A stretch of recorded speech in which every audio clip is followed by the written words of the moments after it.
Olá, tudo bem com você?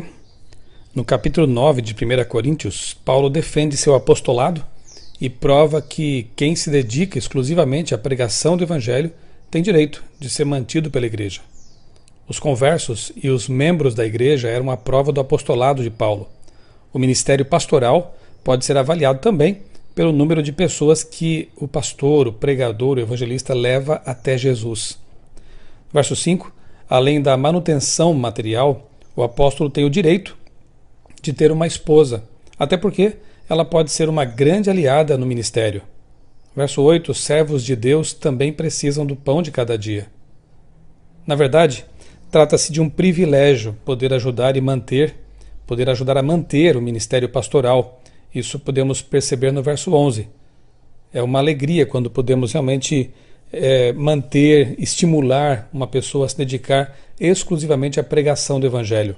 De certa forma, os frutos espirituais que essa pessoa consegue acabam sendo também parte do nosso esforço e temos participação também nessa alegria. Versos 12 e 13, embora fosse um direito apostólico, Paulo abriu mão do sustento da igreja, talvez para evitar que se intensificassem as divisões entre os membros. Já havia desavenças suficientes lá em Corinto e as pessoas estavam ali disputando para ver quem era discípulo desse ou daquele. Paulo não queria trazer mais problemas à igreja, então ele abriu mão realmente desse direito. Verso 14 diz que os que pregam o Evangelho, que vivam do Evangelho. Pastores devem se dedicar exclusivamente à pregação e ao cuidado da igreja. Isso evita também interesses divididos. Verso 16, Paulo exclama: ai de mim se não pregar o Evangelho. Na verdade, é impossível ser um cristão convertido e não falar de Jesus.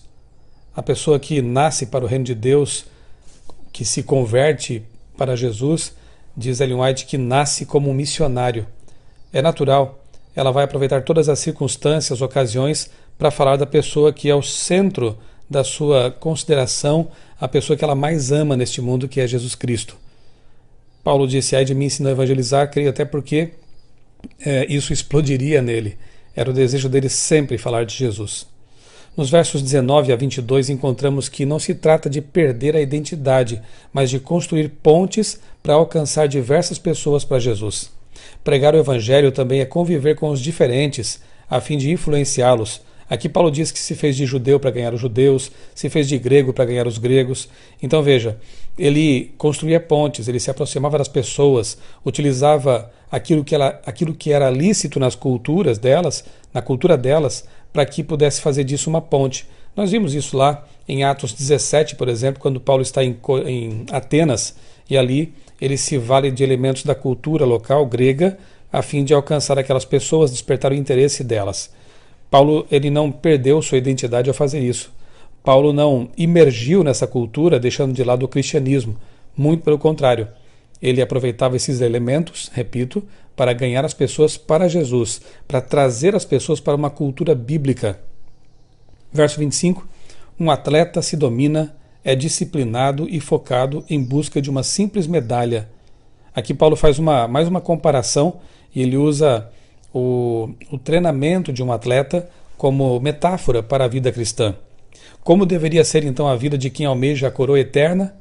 Deveria muito mais do que um atleta se controlar, se dominar, ser focado, ser disciplinado, a fim de realmente levar uma vida cristã correta, coerente, digna e se preparar para a vida eterna.